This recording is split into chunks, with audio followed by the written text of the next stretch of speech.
തിരുവചനം തിരുവചനം.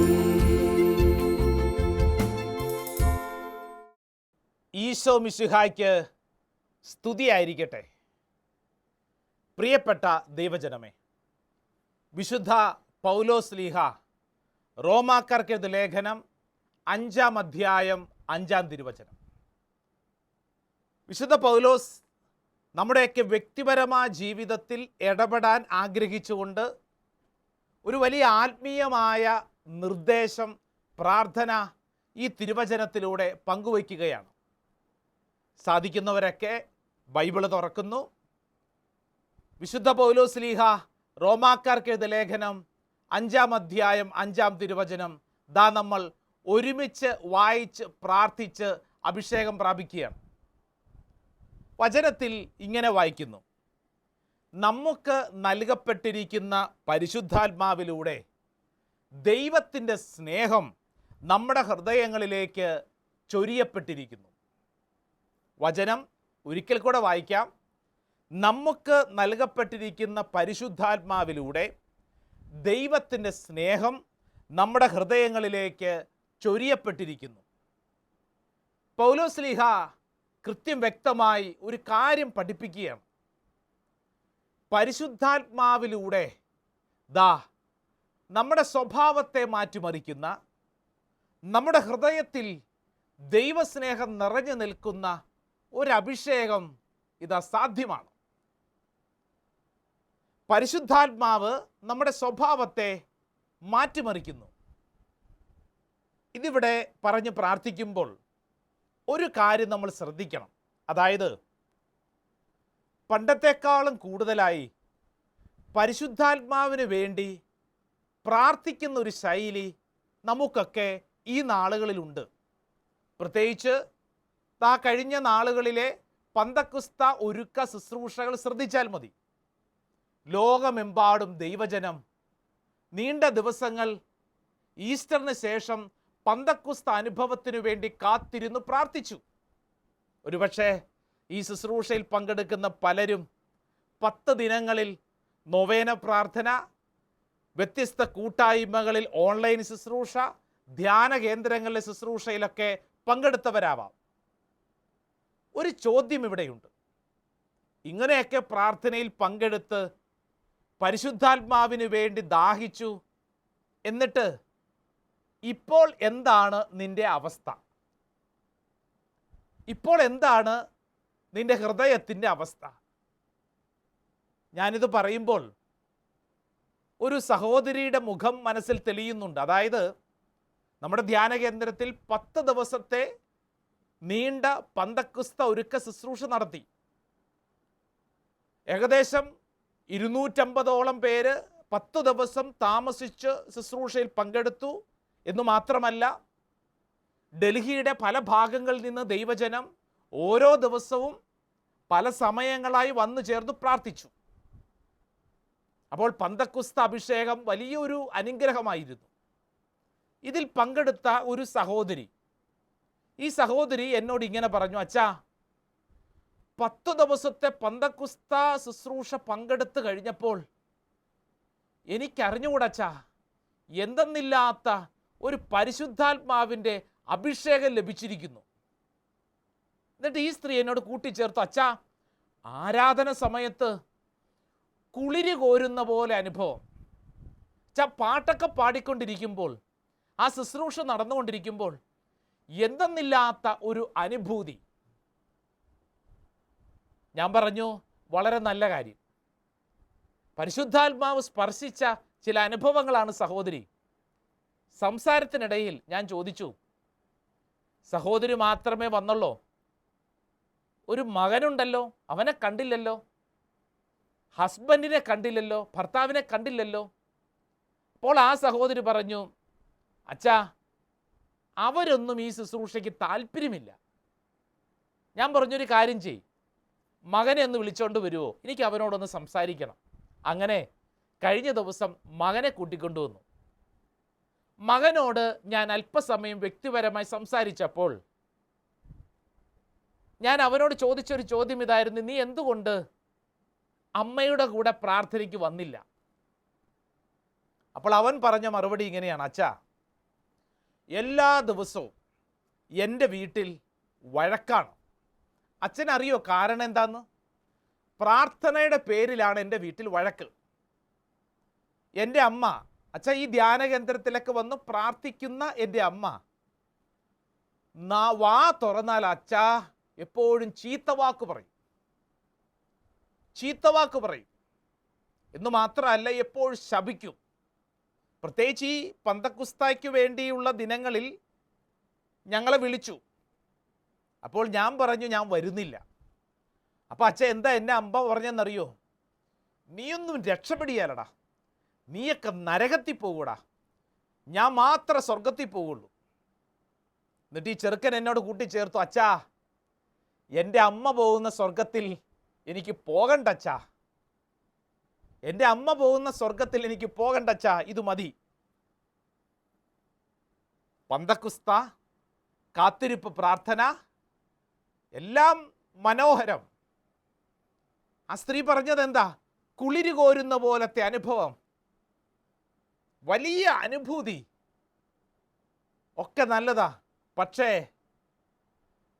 നമ്മുടെ സ്വഭാവത്തിൽ ഈ അനുഭൂതി അനുഭവമായി മാറുന്നുണ്ടോ?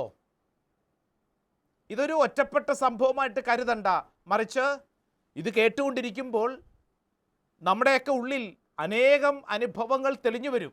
അനേകം അനുഭവങ്ങൾ. സ്വഭാവം മാറ്റാൻ തയ്യാറല്ല, വികാരങ്ങൾ മതി, അനുഭൂതി മതി. ഒരു സഹോദരൻ പ്രാർത്ഥനയ്ക്ക് വന്നിരിക്കുക. എന്നിട്ട് എന്നോട് പറഞ്ഞു: അച്ഛാ, ദിവസവും ഞാൻ ദേവാലയത്തിൽ പരിശുദ്ധ കുർബാനയിൽ പങ്കെടുക്കുന്നുണ്ട്. ദിവസവും. ഞാൻ അദ്ദേഹത്തെ കൈകൊടുത്ത് അഭിനന്ദിച്ചു. എന്നിട്ട് അദ്ദേഹം എന്നോട് പറഞ്ഞു: അച്ഛാ, എൻ്റെ വീട്ടിൽ ഒരു അൾത്താരയാണ് ഞാൻ പണിയാൻ ഉദ്ദേശിക്കുന്നത്, ഒരു അൾത്താര. അപ്പോൾ അൾത്താരയിൽ ഒരു പരിശുദ്ധ അമ്മയുടെ രൂപം വേണം. ഒത്തിരി നാളായി ഞാൻ അന്വേഷിച്ചുകൊണ്ടിരിക്കുക, പക്ഷേ എന്താണെന്ന് അറിഞ്ഞുകൂടാ, ഒരു തടസ്സം പോലെ പരിശുദ്ധ അമ്മയുടെ രൂപം എൻ്റെ വീട്ടിൽ വരുന്നില്ല, അത് കിട്ടുന്നില്ല. അപ്പം അച്ഛനൊന്ന് പ്രാർത്ഥിച്ചേ, ഈ തടസ്സം ഒന്ന് മാറട്ടെ. ഞാൻ അദ്ദേഹത്തിന് വേണ്ടി പ്രാർത്ഥിച്ചു.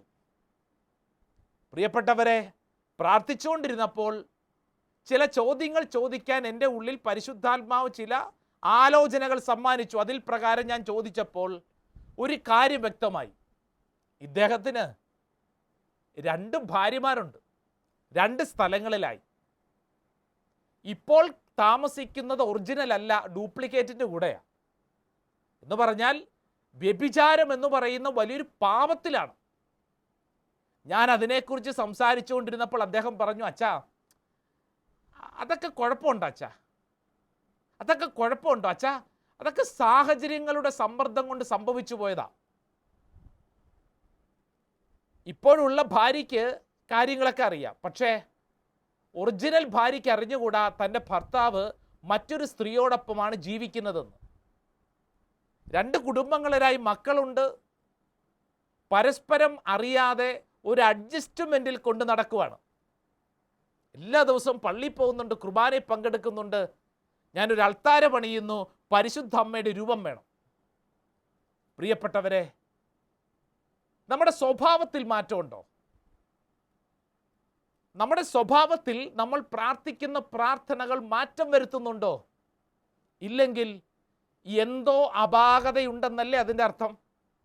അനുഭൂതിയാണ്, വികാരമാണ്, അല്ലേ? ചില ശുശ്രൂഷയിലൊക്കെ പങ്കെടുക്കുമ്പോൾ നമുക്കുണ്ടാവുന്ന വികാരം, അല്ലേ? ഈ വികാരം അനുഭവ തലത്തിലേക്ക് കടന്നു വരുന്നുണ്ടോ? പന്തക്കുസ്താ ശുശ്രൂഷയുടെ സൂം മീറ്റിംഗ് പ്രാർത്ഥനയിലാണ്. വലിയൊരു പ്രാർത്ഥനാ കൂട്ടായ്മയാണ്.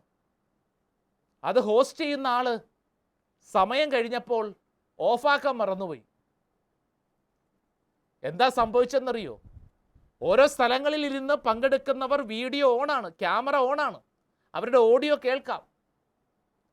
കൊന്തചൊല്ലി പ്രാർത്ഥിച്ചു കഴിഞ്ഞപ്പോൾ അതിലൊരു ശുശ്രൂഷകൻ ഭാര്യയെ ചീത്ത വിളിക്കുന്നതാണ് ദാ സൂം മീറ്റിങ്ങിലൂടെ മറ്റുള്ളവർ കണ്ടുകൊണ്ടിരിക്കുന്നത്. എന്ന് പറഞ്ഞാൽ അത്രയും സമയം പ്രാർത്ഥിച്ചതിൻ്റെ ഒരു തരി പോലും അനുഭവതലത്തിലില്ലാതെ വികാരങ്ങളിൽ മാത്രം ഉൾക്കൊണ്ട് ജീവിക്കുന്ന അവസ്ഥ. ഇവിടെയാണ് റോമാക്കാർക്കെതിരെ ലേഖനത്തിൽ പൗലോസ്ലീഹ പഠിപ്പിക്കുന്ന വചനത്തിൻ്റെ പ്രസക്തി. Saint Paul's letter to Romans chapter 5 verse 5 വചനം പറയുന്നു, നമുക്ക് നൽകപ്പെട്ടിരിക്കുന്ന പരിശുദ്ധാത്മാവിലൂടെ ദൈവത്തിൻ്റെ സ്നേഹം നമ്മുടെ ഹൃദയങ്ങളിലേക്ക് ചൊരിയപ്പെട്ടിരിക്കുന്നു. പ്രിയപ്പെട്ടവരെ, പരിശുദ്ധാത്മാവ് നമ്മുടെ ഹൃദയത്തിൻ്റെ ജീവിത ശൈലികളെ മാറ്റിമറിക്കും, നമ്മുടെ നിലപാടുകളെ മാറ്റിമറിക്കും. അതിനാണ് പരിശുദ്ധാത്മാവ് നമ്മളെ ശക്തിപ്പെടുത്തുന്നത്. നമ്മുടെ സ്വഭാവത്തെ മാറ്റിമറിക്കണം. എന്നെ കേട്ടുകൊണ്ടിരിക്കുന്ന പ്രിയപ്പെട്ടവരെ, പല പ്രാർത്ഥനാ ഗ്രൂപ്പിലുള്ളവരുണ്ട്. ഒരുപക്ഷെ കുടുംബ പ്രാർത്ഥന മാത്രം ചൊല്ലി ജീവിക്കുന്നവരുണ്ടാവാം, ഒട്ടും പ്രാർത്ഥിക്കാത്തവരൊക്കെ ഉണ്ടാവാം. ഒരു കാര്യം ശ്രദ്ധിക്കണം, നമ്മൾ ചെയ്യുന്ന ഓരോ പ്രാർത്ഥനയും നമ്മുടെ സ്വഭാവത്തെ മാറ്റിമറിക്കുന്ന പ്രാർത്ഥനയായിട്ട് മാറട്ടെ. വികാരങ്ങളിൽ തളച്ചിടുന്നതല്ല, മറിച്ച് അനുഭവ തലത്തിലേക്ക് വരുന്ന, കാഴ്ചപ്പാടുകളെ മാറ്റിമറിക്കുന്ന, ചിന്താഗതികളെ മാറ്റിമറിക്കുന്ന, ദുശീലങ്ങളെ മാറ്റിമറിക്കുന്ന, ജീവിതത്തിൻ്റെ സകല കെട്ടുകളും പൊട്ടിക്കുന്ന പരിശുദ്ധാത്മ ശക്തി. പ്രാർത്ഥനാ ഗ്രൂപ്പ് ലീഡറാണ്, പക്ഷേ കുടുംബത്തിൽ പ്രോപ്പർട്ടി ഇഷ്യൂ, അവരുടെ കുടുംബത്തിലെ സ്വത്തിനെക്കുറിച്ചുള്ള തർക്കം മൂലം കൂടെയുള്ള സഹോദരങ്ങളോട് സംസാരിച്ചിട്ട് വർഷങ്ങളേറെയായിരിക്കുന്നു. പ്രാർത്ഥനാ ഗ്രൂപ്പ് ലീഡറാണ്.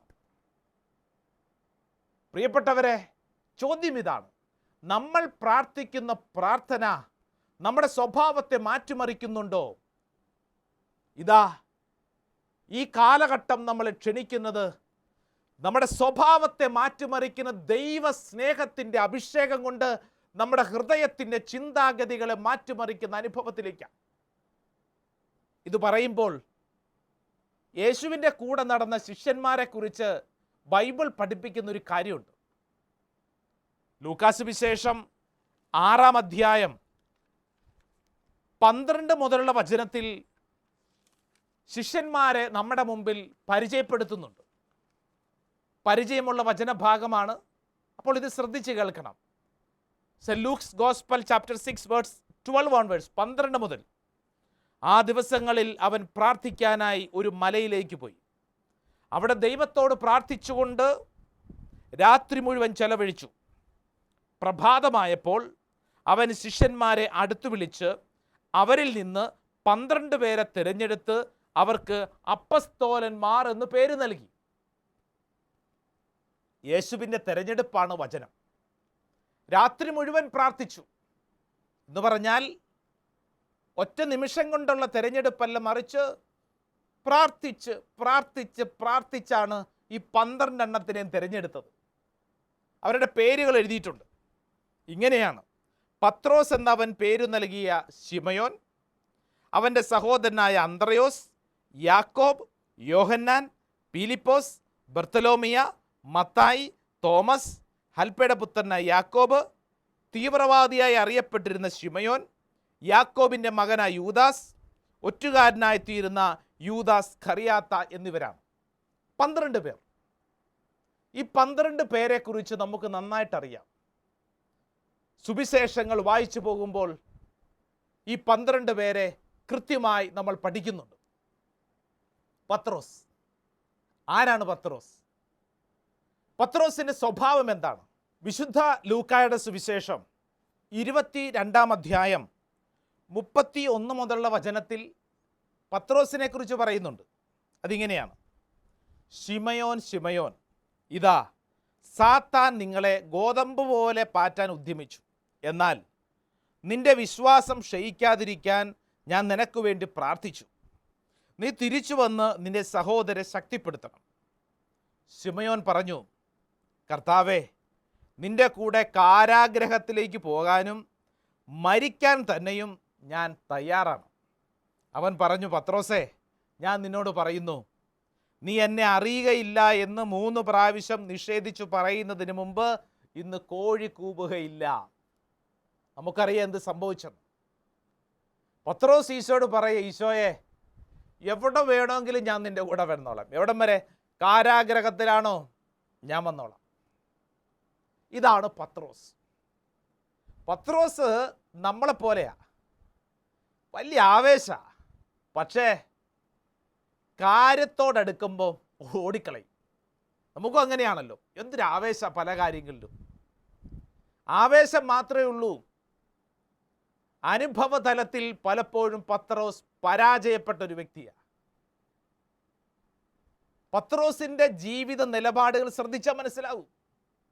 എന്ന് മാത്രമല്ല, പത്രോസ് നല്ല ഒന്നാന്തരം ദേഷ്യക്കാരനാണ്. ചെറിയ ദേഷ്യമൊന്നും അല്ല, നല്ല ചൂടൻ ദേഷ്യം. നമ്മൾ ചിലരെ കുറിച്ചൊക്കെ പറയത്തില്ലേ, മൂക്കത്ത് ശുണ്ടി എന്ന് പറയും, അതുപോലെയാ. അടുത്ത് പോയാൽ മതി, അരിഞ്ഞു കളയും. യോഹന്നാൻ്റെ സുവിശേഷം 18-ാം അധ്യായം അതിൻ്റെ 10-ാം തിരുവചനത്തിൽ നമ്മളിങ്ങനെ വായിക്കുന്നു. Saint John's gospel chapter 18 words 10. 18-ന്റെ 10-ാം തിരുവചനത്തിൽ നമ്മൾ വായിക്കുന്നത് ഇപ്രകാരമാണ്: ശിമയോൻ പത്രോസ് വാൾ ഊരി പ്രധാന പുരോഹിതൻ്റെ ഭൃത്യനെ വെട്ടി അവൻ്റെ വലത്തു ചെവി ഛേദിച്ചു കളഞ്ഞു. ആ ഭൃത്യൻ്റെ പേര് മാൽക്കോസ് എന്നായിരുന്നു. ശിമയോൻ പത്രോസ് വാളൂരി വെട്ടി. ദേഷ്യം വന്നു കഴിഞ്ഞാൽ പത്രോസിന് പിന്നെ പിടിച്ചാൽ കിട്ടൂല. വാളൂരി വെട്ടിയവൻ ഒരുത്തൻ്റെ ചെവി ഛേദിച്ചു കളഞ്ഞു. അത്രമേൽ ദേഷ്യമുണ്ട്. പത്രോസ് മാത്രമല്ല, 12 ശിഷ്യന്മാരെ കുറിച്ച് ഓർത്ത് നോക്കിക്കേ. ആരാ മെച്ചം? മാത്യു അല്ലേ? മത്തായി ചുങ്കക്കാരനാണ്, ചുങ്കം പിരിക്കുന്നവൻ, ദാദാ പിരിവ് നടത്തുന്നവൻ. ഈ ചുങ്കം പിരിക്കുക എന്ന് പറഞ്ഞാൽ അത്ര എളുപ്പമുള്ള പണിയൊന്നും അല്ലല്ലോ. ആർക്കു വേണ്ടിയാണ് പിരിക്കുന്നത്? റോമാ സാമ്രാജ്യത്തിനു വേണ്ടി ചുങ്കം പിരിക്കുന്നവനാണ് മത്തായി. ആരും കൊടുക്കാൻ തയ്യാറല്ല, പിടിച്ചു മേടിക്കണം. അപ്പോൾ ഒരു ഗുണ്ടാ സ്വഭാവമുള്ളവനാണ് മത്തായി, റോമാക്കാരുടെ ഏജന്റ്. ഇതിലൊരുത്തൻ തീവ്രവാദി എന്നാണ് പറയുന്നത്. തീവ്രവാദി എന്നറിയപ്പെട്ടിരുന്ന അല്ലേ, തീവ്രവാദി അല്ലേ. അവൻ ആർക്ക് വേണ്ടിയിട്ടാണ് തീവ്രവാദിയായത്? ഹെബ്രായ സമുദായത്തിന് വേണ്ടി അവൻ തീവ്രവാദിയാണ്. അവൻ ആർക്കെതിരെ യുദ്ധം ചെയ്യുന്നു? റോമാ സാമ്രാജ്യത്തിനെതിരെ യുദ്ധം ചെയ്യുന്നതെന്ന് പറഞ്ഞാൽ 12 പേരിൽ ഒരുത്തൻ റോമൻ ഏജന്റ്, മറ്റൊരുത്തൻ ഹെബ്രായൻ. പരസ്പരം എപ്പോൾ വേണമെങ്കിലും യുദ്ധത്തിന് ഇടിക്ക് സാധ്യതയുണ്ട്. യൂദാസ് കറിയാത്ത ഒറ്റിക്കൊടുത്തവൻ. ഇതിലേതാ മെച്ചം? ഈ 12 ഏതാ മെച്ചം? നിങ്ങൾക്ക് ഇഷ്ടമുള്ള ആരെയാ? പലരും പറയുന്നത്, അച്ഛാ യോഹന്നാൻ നല്ലവനല്ലേ അച്ഛാ, യോഹന്നാൻ നല്ല തങ്കപ്പെട്ട സ്വഭാവമല്ലേ? പ്രിയപ്പെട്ടവരെ, യോഹന്നാനെ കുറിച്ച് പഠിച്ചു വരുമ്പോൾ നമുക്ക് യോഹന്നാൻ്റെ സ്വഭാവം മനസ്സിലാവും. പുറമേ കാണുന്ന പോലെ അത്ര തങ്കപ്പെട്ട സ്വഭാവമൊന്നും അല്ല. 1-2 വചനങ്ങളിലൂടെ ഈ കാര്യം ഒന്ന് പഠിക്കാം. യോഹന്നാൻ്റെ സ്വഭാവത്തെക്കുറിച്ച് മർക്കോസ് വിശേഷകൻ പറയും. മർക്കോസിൻ്റെ സുവിശേഷം 10-ാം അധ്യായം അതിൻ്റെ 35-ാം തിരുവചനം. Saint Mark's gospel chapter 10 words 35. സെബദി പുത്രന്മാരുടെ പ്രാർത്ഥന, അങ്ങനെ എഴുതിയിരിക്കുന്നു, അഭ്യർത്ഥന. സെബദി പുത്രന്മാരായ യാക്കോബും യോഹന്നാനും അവനെ സമീപിച്ച് അപേക്ഷിച്ചു, ഗുരു, ഞങ്ങൾ അങ്ങയോട് അപേക്ഷിക്കുന്നത് എന്തും ഞങ്ങൾക്ക് ചെയ്തു തരണമെന്ന് ഞങ്ങൾ അപേക്ഷിക്കുന്നു. ഇത് ഞങ്ങളുടെ അപേക്ഷയാണ്, ഇത് കിട്ടണം. എന്താണ്? അങ്ങയുടെ മഹത്വത്തിൽ ഞങ്ങളിൽ ഒരാൾ അങ്ങയുടെ വലതുവശത്തും മറ്റേയാൾ ഇടതുവശത്തും. ഇതാണ് ഞങ്ങളുടെ കണ്ടീഷൻ. ഞങ്ങൾക്ക് സ്ഥാനം വേണം. അതെവിടെ വേണം? ദൂരെ ഒന്നുമല്ല, അങ്ങയുടെ രാജ്യത്തിൽ റൈറ്റ് ആൻഡ് ലെഫ്റ്റ്. അധികാരമോഹം നമുക്ക് പലർക്കും ഉള്ളതാണ് അല്ലേ? അധികാരമോഹം. പള്ളിയിലെ ട്രസ്റ്റി ആകണം, ഗായക സംഘത്തിൻ്റെ നേതാവാകണം, മാതൃസംഘത്തിൻ്റെ ഹെഡാവണം, പിതൃവേദിയുടെ അങ്ങനെയാവണം എന്ന് പറഞ്ഞാൽ എനിക്കൊരു സ്ഥാനമുണ്ടോ? ഞാനുണ്ട്. സ്ഥാനമില്ലേ? വേണ്ട. സ്ഥാനമോഹി, അധികാരമോഹി. ചിലരുടെ സ്വഭാവം തന്നെ അങ്ങനെയാണല്ലോ. സ്ഥാനം കിട്ടിയില്ലേ പിന്നെ അവരില്ല. കുറച്ച് ആളുകൾക്ക് മുമ്പ് ഒരു ഇടവക ദേവാലയത്തിൽ വർഷങ്ങളായിട്ട് എനിക്ക് പരിചയമുണ്ടായിരുന്ന ഒരു ട്രസ്റ്റിയായി ജോലി ചെയ്തുകൊണ്ടിരുന്ന ചേട്ടനെ കണ്ടു. ഞാൻ പറഞ്ഞു, ചേട്ടാ, ചേട്ടനെ കുറേ നാൾ ഈ പള്ളിയിൽ ഇപ്പോൾ കണ്ടില്ലല്ലോ. അതച്ഛാ ഞാൻ ട്രസ്റ്റി അല്ലായിരുന്നല്ലോ, അതെ ഞാൻ വീണ്ടും ട്രസ്റ്റി ആയിട്ട് നിയമിതനായി. അപ്പോൾ കുറേ നാൾ ഞാൻ ട്രസ്റ്റി അല്ലാതിരുന്നു, അതുകൊണ്ട് ഞാൻ വന്നില്ല. സ്ഥാനമുണ്ടോ എങ്കിൽ പള്ളി വരും. സ്ഥാനമോഹം. യോഹന്നാന്റെ സ്വഭാവത്തിൽ അങ്ങനെയുള്ള ഒരു സ്വഭാവ ശൈലി ഉണ്ടായിരുന്നു. മറ്റൊരു വചനം വായിക്കാം. അത് മർക്കോസിൻ്റെ തന്നെ സുവിശേഷം 9-ാം അധ്യായം 38-ാം തിരുവചനമാണ്. 38-ാം തിരുവചനം. യോഹന്നാൻ അവനോട് പറഞ്ഞു, ഗുരോ, നിന്റെ നാമത്തിൽ പിശാചുക്കളെ പുറത്താക്കുന്ന ഒരാളെ ഞങ്ങൾ കണ്ടു. ഞങ്ങൾ അവനെ തടഞ്ഞു, കാരണം അവൻ നമ്മളെ അനുഗമിച്ചില്ല. യേശു പറഞ്ഞു, അവനെ തടയേണ്ട.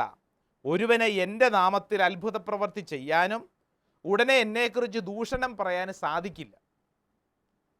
പ്രിയപ്പെട്ടവരെ, യോഹന്നാൻ്റെ ഒരു സ്വഭാവം വെളിപ്പെടുത്തപ്പെടുകയാണ്. നമ്മുടെ കൂട്ടത്തിൽ ഇല്ലാത്തവനെ വേണ്ട. നമ്മുടെ കൂട്ടത്തിൽ, എൻ്റെ പ്രാർത്ഥനാ ഗ്രൂപ്പ്, എൻ്റെ ഫ്രണ്ട്സ്, എൻ്റെ കൂട്ടായ്മ, എൻ്റെ കുടുംബം, ഇത് മതി. പുറത്തുനിന്ന് ഒരു നന്മ വേണ്ട. പുറത്തുനിന്ന് ഒരു നന്മ വേണ്ട. ഇൻടോളറൻസ്, താല്പര്യമില്ല. ഞങ്ങളുടെ ഗ്രൂപ്പ് അത് മാത്രം മതി. ഇപ്പം പറഞ്ഞു വരുമ്പോൾ യോഹന്നാൻ്റെ സ്വഭാവം അല്പസ്വല്പം മനസ്സിലാവുന്നുണ്ടല്ലോ അല്ലേ? അല്പം കൂടെ നന്നായിട്ട് മനസ്സിലാക്കാൻ ഒരു വചനഭാഗം പഠിക്കുക. അത് ലൂക്കാസ് വിശേഷമാണ്. ലൂക്കാസ് വിശേഷം 9-ാം അധ്യായം 51 വചനം. Saint Luke's gospel chapter 9 verse 51. അതിങ്ങനെയാണ്: സമരിയാക്കാരുടെ തിരസ്കാരം. തൻ്റെ ആരോഹണത്തിൻ്റെ ദിവസങ്ങൾ പൂർത്തിയായിക്കൊണ്ടിരിക്കവേ അവൻ ജെറുസലേമിലേക്ക് പോകാൻ ഉറപ്പിച്ചു. അവൻ തനിക്ക് മുമ്പേ ഏതാനും ദൂതന്മാരെ അയച്ചു. അവന് വേണ്ട ഒരുക്കങ്ങൾ ചെയ്യാൻ അവർ സമരിയാക്കാരുടെ ഒരു ഗ്രാമത്തിൽ പ്രവേശിച്ചു. ശ്രദ്ധിച്ചോണം, ഇപ്പോൾ ശിഷ്യന്മാർ എവിടെയാണെന്നറിയോ? സമരിയാക്കാരുടെ ഗ്രാമത്തിലാണ്. സമരിയാക്കാരുടെ ഗ്രാമത്തിലൂടെ പോവുകയാണ്. വചനം ഇങ്ങനെയാണ്, 53. അവർ ജെറുസലേമിലേക്ക് പോവുകയായിരുന്നു കൊണ്ട് അവർ അവനെ സ്വീകരിച്ചില്ല. ഇത് കണ്ടപ്പോൾ ശിഷ്യന്മാരായ യാക്കോബും യോഹന്നാനും പറഞ്ഞു, കർത്താവേ, സ്വർഗത്തിൽ നിന്ന് അഗ്നി ഇറങ്ങി ഇവരെ നശിപ്പിക്കട്ടെ എന്ന് ഞങ്ങൾ പറയട്ടെയോ? പ്രിയപ്പെട്ടവരെ, യോഹന്നാനും യാക്കോബ് അല്ലേ, എന്ത് രസകരമായിട്ടാണ് പറയണേ. ഒരു ഗ്രാമത്തിലൂടെ പോയപ്പോൾ ആ ഗ്രാമത്തിലുള്ളവർ മൈൻഡ് ചെയ്തില്ല. അതുകൊണ്ട് എന്താ, എന്നാ പിന്നെ ഇവരെ നശിപ്പിച്ചേക്കാം. വെറുതെ ഉള്ളൊരു നാശത്തെക്കുറിച്ചല്ല ബൈബിൾ പറയുന്നത്. സ്വർഗത്തിൽ നിന്ന് അഗ്നി ഇറക്കി ഇവരെ മുഴുവൻ കത്തി ചാമ്പലാക്കിയേക്കാം, നശിപ്പിച്ചേക്കാം. പ്രിയപ്പെട്ടവരെ, തൊട്ടടുത്ത വചനത്തിൽ ഈശോ പറയുന്നു, അവൻ തിരിഞ്ഞവരെ ശാസിച്ചു. പിശാചിനോടാണ് ഈശോ ശാസിക്കാറുള്ളത്. ഈശോ ഒരു പൈശാചികമായ ചിന്ത കണ്ടിട്ടാണ് ശാസിച്ചത്. പത്രോസ് മുതൽ 12 ശിഷ്യന്മാരെ കുറിച്ച് പരിഗണിക്കുമ്പോൾ, പ്രാർത്ഥിക്കുമ്പോൾ, മനസ്സിലാക്കുമ്പോൾ നമ്മുടെ മുമ്പിൽ ഒരു കാര്യം തെളിയുന്നു. ആരും വലിയ മെച്ചമൊന്നുമില്ല. സ്വഭാവത്തിലെ ആരും വലിയ മെച്ചമൊന്നുമില്ല. ഇത് കേൾക്കുമ്പോൾ ചിലർക്ക് തോന്നും നമ്മളാണ് മെച്ചമെന്ന്. എന്നാൽ പരിശുദ്ധാത്മാവിന് വേണ്ടിയുള്ള കാത്തിരിപ്പ് പ്രാർത്ഥനയ്ക്ക് ശേഷം ഇവരുടെ സ്വഭാവത്തിൽ മാറ്റം, അനുഭൂതിയല്ല, വികാരമല്ല, മറിച്ച് സ്വഭാവത്തിൽ മാറ്റം. പരിശുദ്ധാത്മാവ് അവരുടെ ഹൃദയങ്ങളെ ശക്തമായി നിയന്ത്രണമേറ്റെടുത്തു.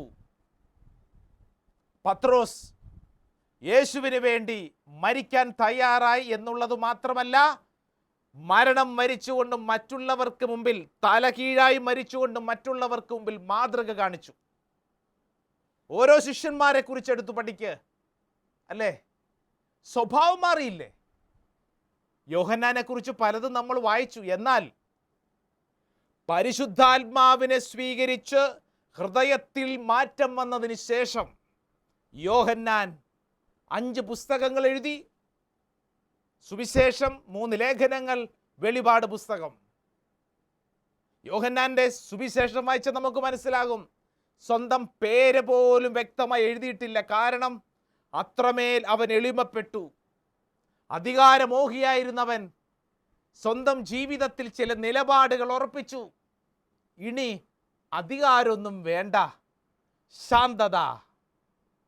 പ്രിയപ്പെട്ടവരെ, പരിശുദ്ധാത്മാവ് നമ്മുടെ ഹൃദയങ്ങളുടെ നിലപാടുകളെ മാറ്റിമറിക്കും ദൈവസ്നേഹം കൊണ്ട്.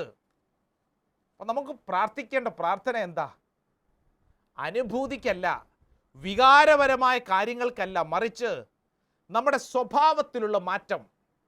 റോമാക്കാർക്ക് എഴുതിയ ലേഖനം 5-ാം അധ്യായം 5-ാം വചനം മനസ്സിൽ ഉറപ്പിക്കുക, പ്രാർത്ഥിക്കുക, പരിശുദ്ധാത്മാവിനോട് പറയണം. നമുക്ക് നൽകപ്പെട്ടിരിക്കുന്ന പരിശുദ്ധാത്മാവിലൂടെ ദൈവത്തിൻ്റെ സ്നേഹം നമ്മുടെ ഹൃദയങ്ങളിലേക്ക് ചൊരിയപ്പെട്ടിരിക്കുന്നു. പരിശുദ്ധാത്മാവേ, എൻ്റെ സ്വഭാവത്തെ മാറ്റിമറിക്കണമേ, എൻ്റെ സ്വഭാവത്തെ മാറ്റിമറിക്കണമേ. പ്രിയപ്പെട്ടവരെ, പരിശുദ്ധാത്മാവ് വരണമേ. ഈ നാളുകൾ നമുക്ക് ആവർത്തിച്ച് പ്രാർത്ഥിക്കാം. പ്രിയപ്പെട്ടവരെ, പന്തക്കുസ്ത ദിനം സമാപിച്ചു എന്നുള്ളതല്ല, മറിച്ച് എല്ലാ ദിവസവും പ്രാർത്ഥിക്കേണ്ട പ്രാർത്ഥനയാണിത്. പരിശുദ്ധാത്മാവ് വരിക. എന്തിനു വേണ്ടി? വികാരങ്ങൾക്കല്ല, മറിച്ച് അനുഭവതലത്തിൽ ദൈവസ്നേഹം നിറഞ്ഞു നിൽക്കുന്ന ഒരു ഹൃദയത്തിൻ്റെ ഉടയമ്മയാവാൻ ഇതാ പൗലോസ്ലീഹ നമ്മളെ ക്ഷണിക്കുകയാണ്. നമുക്ക് ഒരുമിച്ച് പ്രാർത്ഥിക്കാം. പരിശുദ്ധാത്മാവേ, ഞങ്ങളുടെ സ്വഭാവങ്ങളെ മാറ്റിമറിക്കണമേ, ദൈവസ്നേഹം കൊണ്ട് നിറയ്ക്കണമേ. തീർച്ചയായും അതിനുള്ള കൃപ സർവശക്തനായ ദൈവം നമുക്കെല്ലാവർക്കും ചൊരിയട്ടെ എന്ന് പ്രാർത്ഥിക്കുന്നു. ആമേൻ.